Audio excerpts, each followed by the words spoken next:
So how to calculate your BMR for a bodybuilding diet. I'm going to just give you a high level overview of how to calculate it. Keep in mind your metabolic rate varies between person and person, and these are just kind of estimates to start off with. But it gives you a baseline to create a diet from.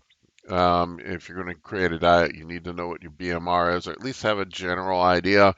We'll dive into a basic example. I have my own formula that I use. I'll show you how that works. To get started, there is a kind of a somewhat of a standard that most dietitians use. It's called the Mifflin St. Jeor BMR equation. This BMR equation uses a combination of your body weight, height, age, and sex to come up with a base metabolic rate.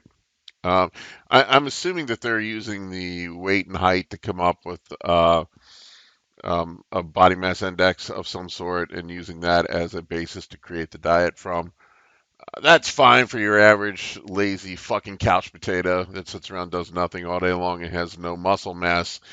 But if you there's a big difference between 250 pounds me, that's 10, 12% body fat versus a 250 pound fat ass who does nothing. My metabolic rate is going to be much higher. So this doesn't really account for that. Um, according to this formula, my BMR would be 2070 base metabolic rate. If I ate 2070 calories, 2100 calories basically, I'd shrivel up into nothing. I don't even think my calories got that low on my contest diet. Maybe in the last couple of weeks the low days did. I don't know, but um, I start losing weight when I get below 3000 calories. It's just the way I am with muscle does burn calories. So I think it's important for athletes, specifically bodybuilders and strength athletes, to calculate in body fat percentage instead of body mass index. So the formula I came up with does that somewhat, and also factors in activity level as well. So we'll use me as an example. My walking around weight during the daytime, 250. We'll just round it up. Um, I'm guessing my body fat's around 12% right now. Who knows? Lean body, that would put my lean body mass at somewhere around 220. Um, the base BMR calories, using my formula, which is lean body mass times a factor of 12, would give us a base metabolic rate of 2,640. Now the metabolic factor I use, 12. I've seen other bodybuilders and other trainers use this. 12 times your lean body mass is kind of just a average metabolism. I think my metabolism is actually higher than that. I've seen some people be lower. I've seen the range go from a metabolic factor of 10 up to 14 or 15. Somebody has a really fast metabolism. If you got the shit end of the stick, like if you have a really shitty metabolism, which I've seen, you may be closer to the 2000 calorie range. I don't know. For activity, the formula I come up with is lean body mass times the exercise intensity factor times the hours of exercise spent. You can adjust that factor up and down, but I think this is a rough ballpark for weight training. If you're doing some heavy weight training, if you're doing freaking squats and deadlifts with some weight, you may be burning a good bit more than that. But this just gives you kind of an idea. So if we factor these two together, this says that my base metabolism is around 3,300 a day, which is pretty close. I would tell you this: if I get below 3,000, I definitely start losing weight. So this is pretty close. All right, so making adjustments from there. Now this is just going to give you a rough estimate of where your metabolism is at. Okay, you're going to have to tweak it from there. You may be higher or lower, but the first step in doing that is you need to start weighing and measuring your food, and you got to track your weight every day, and you need to be consistent with this stuff. Have as few variables as possible. So when you're weighing yourself in the morning, when you're weighing yourself, you got to do it in the morning after you use the bathroom before you eat. So you're under the same conditions every day, and you have a consistent weight measurement.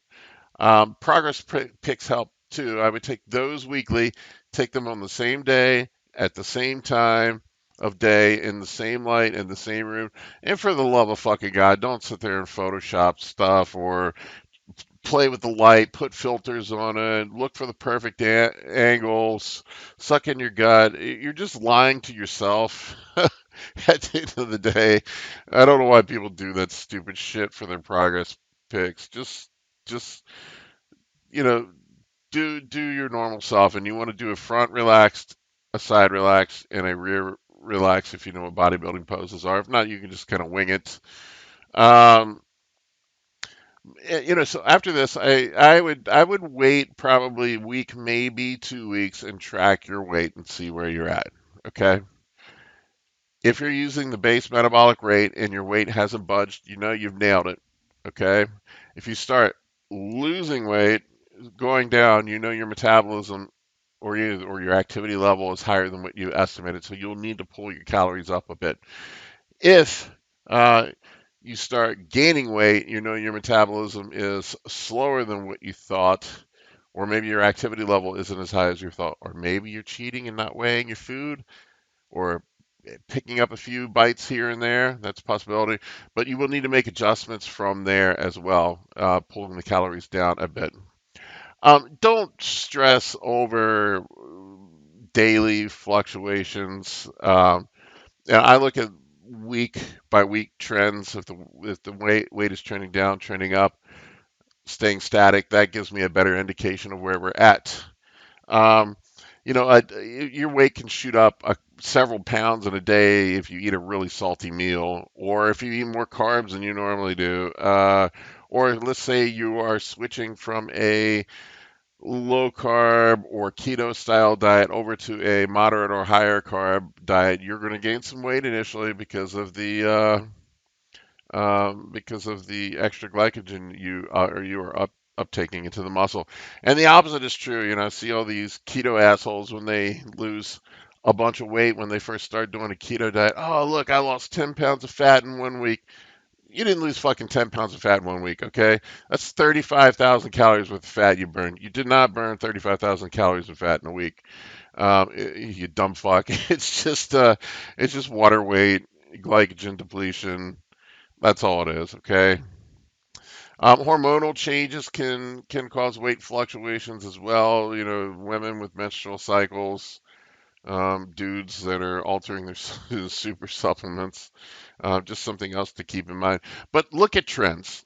Trends are what matter over the period of time. Make small adjustments, and after a bit of time, you'll have a good feel for where your metabolism's. I will tell you that it changes constantly throughout the year. Mine was definitely high as fuck, on fire when I was on my diet for the contest, and now it's kind of back to normal. I think my base metabolic rate was definitely higher then. I can tell from my energy levels too. Anyway, thank you. Hopefully this is helpful. If you want me to make any other videos, please let me know. I'm happy to do so. I'm open for suggestions. Please like, comment, and subscribe. I have tons of people watching my videos right now, but not many people subscribing. You help me with the YouTube gods if you subscribe. And follow me on Instagram at Paul K. Barnett. Thank you. Have a great day.